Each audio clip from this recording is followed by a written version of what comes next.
Bonsoir, très chers aimables téléspectateurs et téléspectatrices. Content de vous retrouver encore une fois de plus dans notre magazine La Voix de la Jeunesse. Aujourd'hui, nous avons eu le plaisir de recevoir le président national des collectifs des princes de Lubudi, M. Giresse, auquel nous allons essayer de discuter et de parler par rapport à un grand dossier qui est en train de circuler dans la commune de Fungoromé et aussi dans le territoire de Lubudi en général. Dans peu de temps, après cette transition, mesdames et messieurs, vous en aurez à découvrir qui est celui que l'on appelle le prince et le président du collectif des princes et princesses de Lubudi.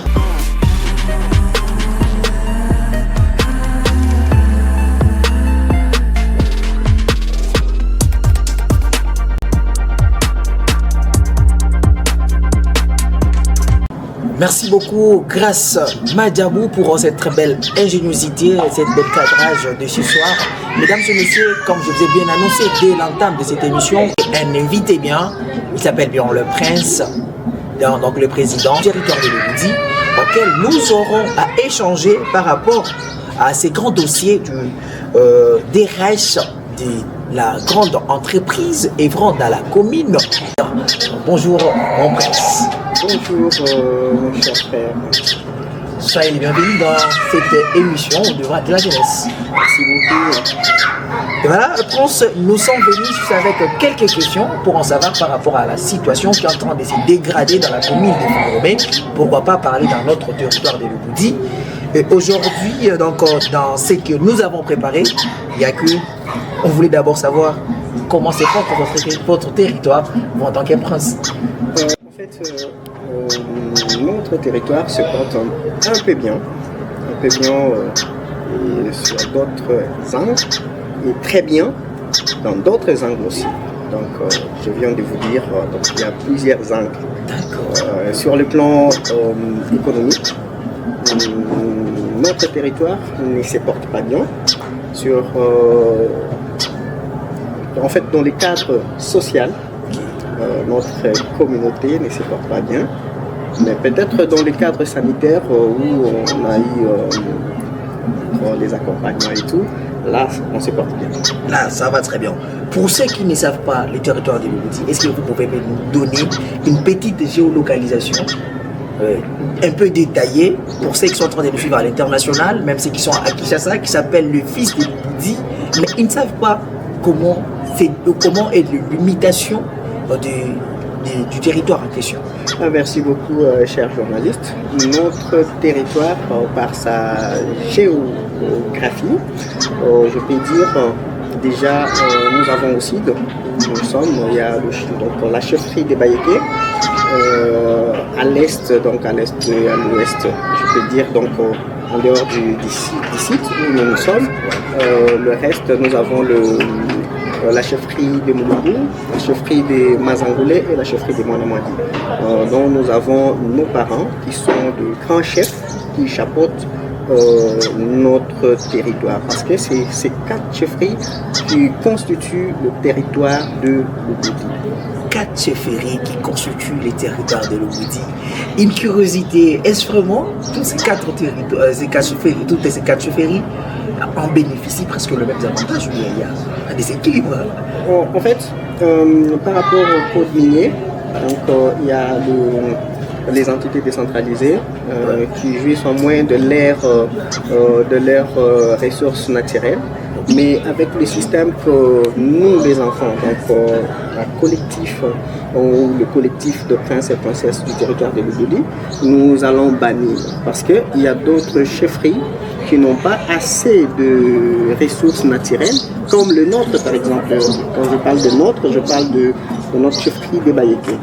Donc il y a d'autres chefferies qui doivent aussi en bénéficier. Donc tout ce qu'on est en train de produire, avec le temps, on va voir comment et par quelle mesure nous pouvons nous mettre ensemble pour faire ce qu'on appelle très souvent, en fait, ce que nous appelons le freelink. Donc, qu'on essaye un peu de se mettre ensemble, qu'on brise des limites entre nous, enfants, et partant de nous, nous pouvons réunir nos parents ensemble pour construire notre territoire de Lubudi.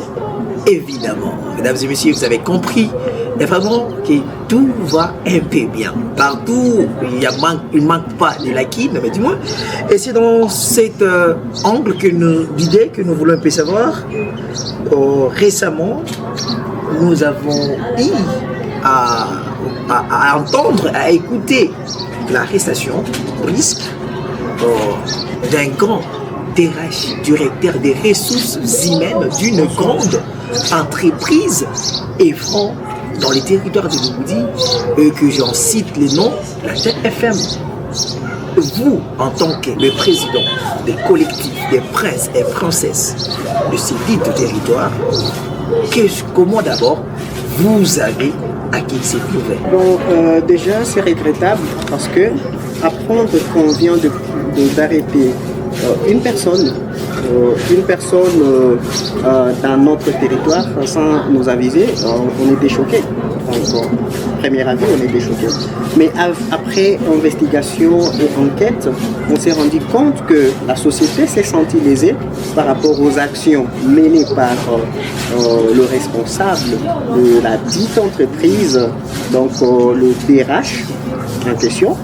Et nous, en tant que prince, on a eu le temps d'aller se renseigner auprès des instances appropriées pour qu'on puisse nous expliquer qu'est-ce qui ne va pas. Parce que si quelqu'un est en train de travailler dans notre territoire, il est le fils du territoire, il est le fils du couloir. Donc nous devons toujours savoir qu'est-ce qui se passe et pour apporter soutien.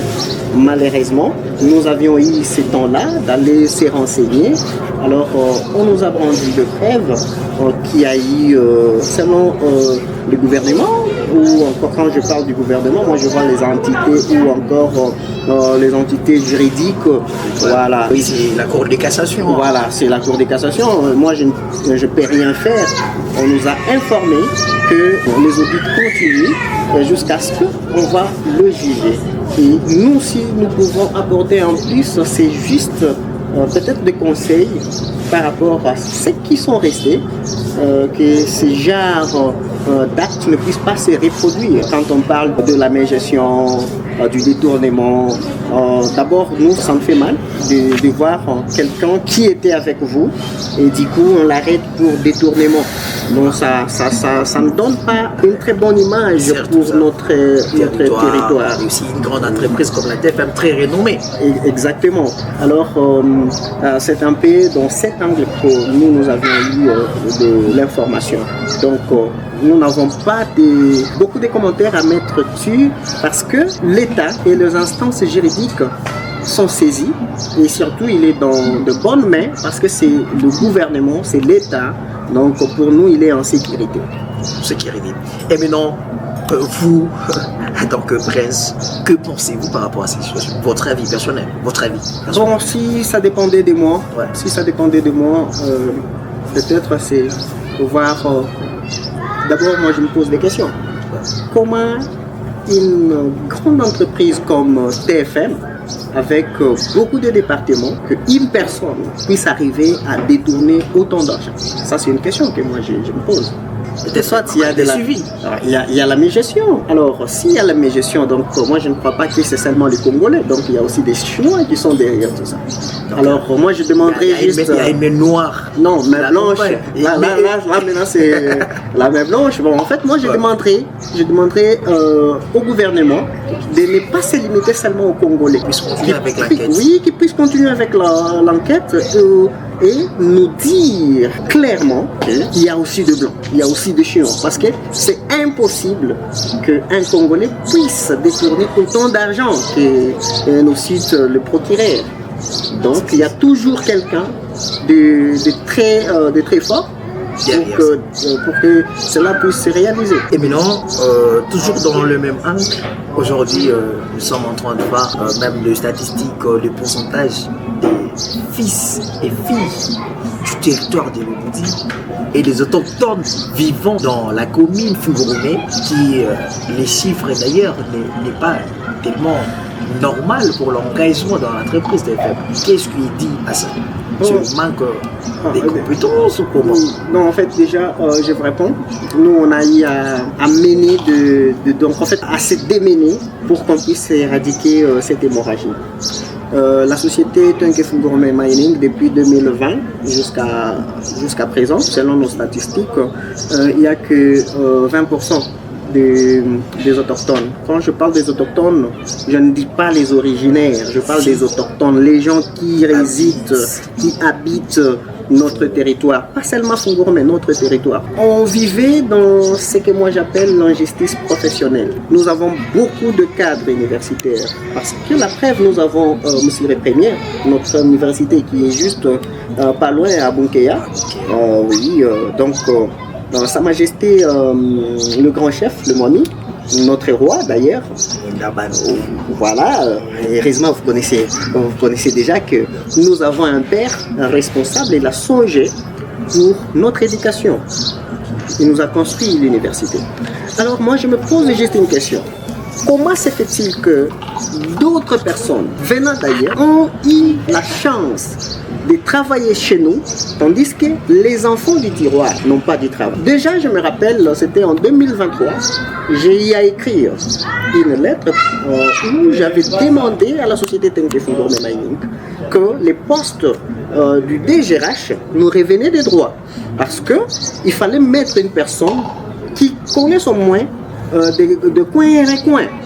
Alors, il y a eu un temps où j'avais eu même les appels de la part de la société Tenke Fungurumé Mining. Sans oublier, on a eu même à échanger avec le DRH, donc le DRH qui est arrêté. On a eu à échanger à plusieurs reprises, mais à ma grande surprise, c'était toujours de promesse en promesse. Non, on n'engage pas. Non, TFM n'engage pas. TFM a eu des problèmes. mais pourtant, tout ce que TFM voulait faire, c'est nous masquer et organiser un système d'escroquerie, d'escroquerie salariale au détriment de paisibles citoyens congolais. Parce que moi je me pose juste une question. Comment est-ce que vous pouvez créer, chers journalistes, comment est-ce que vous pouvez créer 5 entreprises de manpower, donc de la main-d'œuvre des personnels? 5 entreprises. C'est pour embrouiller la communauté. Aujourd'hui, si vous allez demander pourquoi vous n'engagez pas les gens, on va vous dire non, c'est pas nous, c'est Item. Et vous allez vers Item, on vous dit non, nous n'avons pas un contrat avec TFM, il fallait voir TIA. Vous arrivez chez TIA, on vous dit non, nous là, on n'engage pas à aller voir SSL. C'était une façon de nous escroquer. Donc la manière de vous jouer, de jouer de la commune, de jouer avec les déjà nous jouer, le terme, je crois le terme jouer, c'est encore, c'est bien, c'est passable, mais on était... c'est pas une nouvelle colonisation. Voilà, nous étions colonisés parce que vous savez, si déjà une personne qui vous gère, il ne reste pas avec vous, donc déjà il est contre vous. Si une personne qui n'est pas le vôtre, donc déjà 87%, je ne crois pas qu'il va se sentir intéressé par les activités que vous allez faire. Aujourd'hui, la commune de Fungurumé, une grande commune qui manque même un hôpital général, et aussi il y a une grande entreprise comme TFM. Voilà les inconvénients de nous gérer par les gens qui nous viennent d'ailleurs. Parce que si c'était moi par exemple, j'ai mes frères, mes sœurs, mes oncles, mes tantes à Fungurumé, je devrais au moins penser à ça. Parce que si quelqu'un, d'ailleurs je vais vous faire rire. Ouais. Est-ce que vous êtes sûr qu'un Égyptien peut aller bien construire en Israël? Aucun jour. Voilà, donc vous avez déjà la réponse sur la commune et aussi sur la société Tenke Fungurumé Mining. Et voilà, mesdames et messieurs, nous sommes sur les dossiers DRH, DRH, directeur les ressources humaines. Non, rectification, c'est pas DRH, mais c'est DGRH. Directeur général des ressources humaines. Ok, DGRH. Mesdames et messieurs, vous avez compris, c'est le prince, le président de Prince, le président du collectif de Prince et Princesse de Lubudi qui est en train de nous expliquer cette histoire. Donc, pour vous, si c'est la première fois de découvrir Fungoromé, vous allez bientôt comprendre qu'est-ce qui se passe dans la commune de Fungoromé et surtout sur cette injustice professionnelle qui est en train de se vivre dans notre belle communauté. Et voilà, Prince, nous sommes presque à la fin de notre émission, de notre entretien, pourrais-je dire. Quel est le mot, soit le message que vous lancez surtout à tous les princes et princesses qui sont en train de le suivre en ce moment et aussi à notre communauté? Bon, déjà, parlons de notre communauté. Donc, j'aimerais juste former, donner beaucoup plus de force, qu'on ne cesse pas de se battre pour notre communauté. Je sais bien que dans ce genre de situation, la mallette tourne. Donc, pour ne pas dire la corruption et autres, mais la mallette tourne. Nous ne pouvons pas céder pour des intérêts personnels. On a eu le temps de se battre, on a eu le temps de chercher des solutions pour notre communauté. Aussi, je peux ajouter quelque chose qu'on n'a pas si épinglé. Aussitôt, le DGRH était arrêté et la société Tenke Fungoromé a proposé un nom. C'est comme déshabiller Saint-Pierre, habiller Saint-Paul. Donc, au lieu, nous, on a revendiqué, on écrivait, on a tout demandé, on a même proposé une liste avec donc les enfants du tiroir. Mais malheureusement, les ressortissants, d'ailleurs, ce sont tous des princes, les originaires et des princesses aussi. Malheureusement, on nous propose une personne qui n'est pas les nôtres. Alors on se pose des questions. D'ailleurs, récemment, là, qu'est-ce qu'il a dit à ça? Les 10 juin de ce mois, donc les 10 de ce mois, on a encore rédigé une lettre où on a demandé à la société Tenke Fungoromé Mining de se ranger derrière la communauté et surtout quand on parle de la communauté, qu'il aille négocier, consulter nos parents pour qu'on puisse les présenter une personne parmi les princes, une personne qui va gérer cette entité décentralisée. Quelle était la réponse? Bon, jusque-là, la lettre est déjà introduite et puis après nous avions encore rappelé avec beaucoup plus de colère parce que vous savez, nos minéraux que nous avons ici est gardé par le pouvoir ancestral et ces ancêtres-là sont nos ancêtres à nous. Donc si seulement nous disons juste un mot, ça risque de tourner à mal et nous ne voulons pas cela parce que ça profite à tout le monde. Et nous ne pouvons pas faire quelque chose de mal s'il y a le 20% de nos frères qui sont là. Mais par contre, si la société persiste et s'entête, alors là, nous allons demander à nos parents que le pouvoir ancestral puisse aussi agir à notre faveur, mais dans les désavantages de la société. Dernier message, c'est quoi à la communauté? En tout cas, mes chers, bon là je me tourne déjà directement vers, je vois, mes chers princes et princesses du territoire de Lubudi.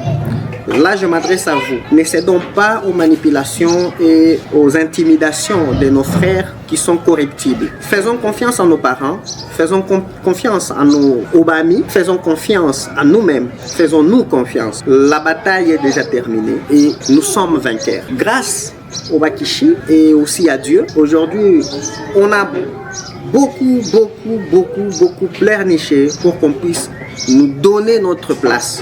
Et Dieu merci, le poste est là. Battons-nous pour qu'on puisse arracher et donner à un enfant du tiroir ce poste-là pour votre bien, pour mon bien et pour le bien de tous. C'était votre frère Jérès Mwenda, et votre président national. Et voilà, mesdames et messieurs, vous avez compris le message du prince Jérès Mwenda. Il nous a parlé de l'unité, soyons tous unis pour l'intérêt de notre communauté. Ici Sunga, c'est moi qui étais à la présentation. Nous disons merci à ces très bel cadrage de Grâce Madjabou.